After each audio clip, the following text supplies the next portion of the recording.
আসসালামু আলাইকুম। আজকে আমরা যে বিষয়ে আলোচনা করব সেটা হচ্ছে যে সাবেক আইনমন্ত্রী আনিসুল হকের উপরে আদালত চত্বরে যেভাবে হামলা ওই বিষয়টা নিয়ে। আসলে বাংলাদেশ এমন একটা দেশ, এখানে আইন আদালত বলতে আসলে কিছু নাই বা কিছু থাকে না। যেটা হচ্ছে যে আইন আদালতগুলো সেখানে নিজেদের মতো করে ব্যবহার করা হয়, যখন যারা ক্ষমতা থাকে তখন তারা সেভাবে ব্যবহার করে। আপনারা দেখেন আদালত চত্বরে একটা মানুষ নিরাপদ নয়, কেননা গতকালকে আদালত চত্বরে এতগুলো পুলিশ প্রশাসনের মানে যে উপস্থিতিতে, যেখানে একজন সাবেক আইনমন্ত্রী কিন্তু সাধারণ কোনো ব্যক্তি না, এরকম একটা ব্যক্তিকে যেভাবে সেখানে আপনার হামলা, নগ্ন হামলা করা হয়েছে, এটা তো আসলে আমাদের আদালত চত্বর বা আদালতের মানে যেই আপনার নিরাপদ ঘোষিত এলাকা আছে ওইটার আসলে হুমকি স্বরূপ। কেননা একজন মানুষ সে যতই অন্যায় করুক তার বিচারের জন্য তার আদালতে নেওয়া হয়েছে, সেখানে সাধারণ মানুষ কেন সেখানে যায়া বা আইনজীবীরা কেন তার উপরে হামলা করতে হবে এখানে? এই যে এই হামলার বিষয়টা, মানুষ তাহলে কোথায় নিরাপদ থাকবে?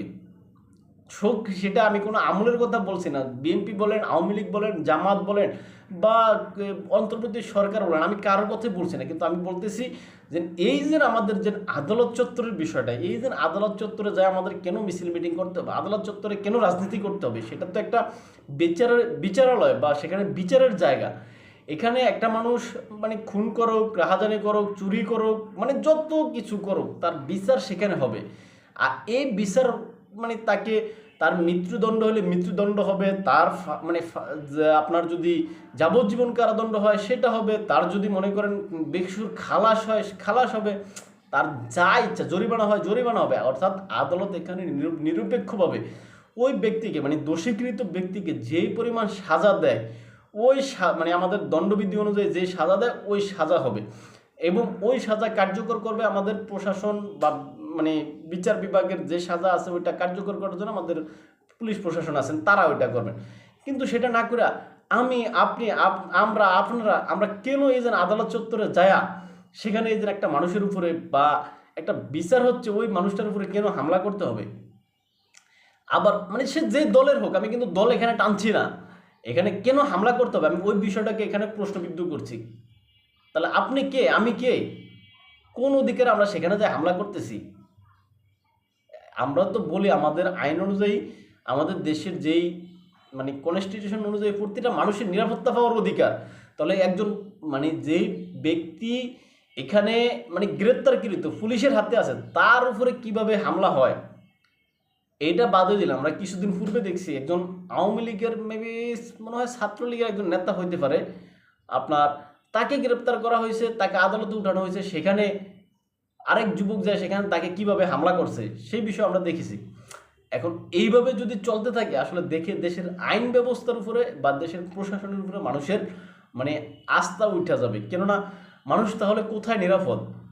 আমার মনে হয় যে এই যে মানুষ আপনার জেলখানা বলেন, আদালত বলেন, মানে কোনো জায়গায় নিরাপদ নয়। এমনকি মানুষ কবরও নিরাপদ নয়, কেননা কবর থেকে যেভাবে শুনছি লাশ চুরি হচ্ছে, কয়েকদিন শুনছিলাম ব্যাপক লাশ চুরি হচ্ছে। হ্যাঁ, তাহলে মানুষ নিরাপদ কোথায় ভাই? কোনো জায়গায় নিরাপদ নয়। তাই আমরা যারা আছি, আমরা যারা আমরা বাংলাদেশের নাগরিক, আমাদের সবার উচিত এই সমস্ত নেতিবাচক কাজগুলা থেকে ফিরে আসা, ফিরে থাকা। কেননা এই সমস্ত কাজগুলা থেকে যদি আমরা বিরত না থাকি, তাহলে বিশ্বের দরবারে আমাদেরকে আমাদের দেশটাকে হাস্যকর হিসেবে উপস্থাপন করা হয়। কেননা একটা মানুষ সে যতই অন্যায় করুক তার বিচারের জন্য তো তাকে আদালতে নেওয়া হচ্ছে বা তাকে আদালতে নিচ্ছে। এখন এই ব্যক্তিকে আপনি এই বিচারের নামে বা বিচারের মুখোমুখি দাঁড় করানোর পরেও আপনি তাকে কেন হামলা করেন? কোন রাইটস আছে আপনার? কোনো রাইটস নাই। এখন সে অন্যায় করছে দিয়ে কিন্তু তাকে গ্রেপ্তার করা হয়েছে। এখন সে অন্যায়, তার বিরুদ্ধে অন্যায়ের মানে দুর্নীতির অভিযোগ আছে দেখে হয়তো তাকে গ্রেপ্তার করা হয়েছে।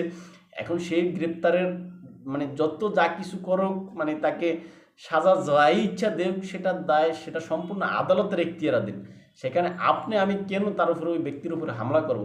এখন আপনার আমি যে নিজের হামলা করছি, আপনার আমার কি বিচার হবে? মনে হয় আদৌ হবে না।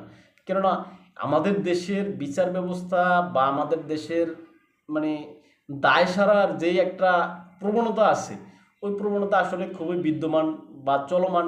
কেননা আমাদের দেশে এতগুলো পুলিশ মারা গেছে, হ্যাঁ, এতগুলো থানা পুরানো হয়েছে, এইগুলোরও নাকি বিচার করতে পারবে না বা এগুলো নিয়ে প্রশ্ন তোলা যাবে না, এগুলোর মামলা হবে না, এরকম ঘটনা বা আমরা দেখছি। এখন হয়তো অপরাধীরা এই সমস্ত কারণে সুযোগ পায় তারা যে কোনো সময় যে কোনো জায়গায় যে কোনো ব্যক্তির উপরে হামলা করার জন্য উদ্যত হয়।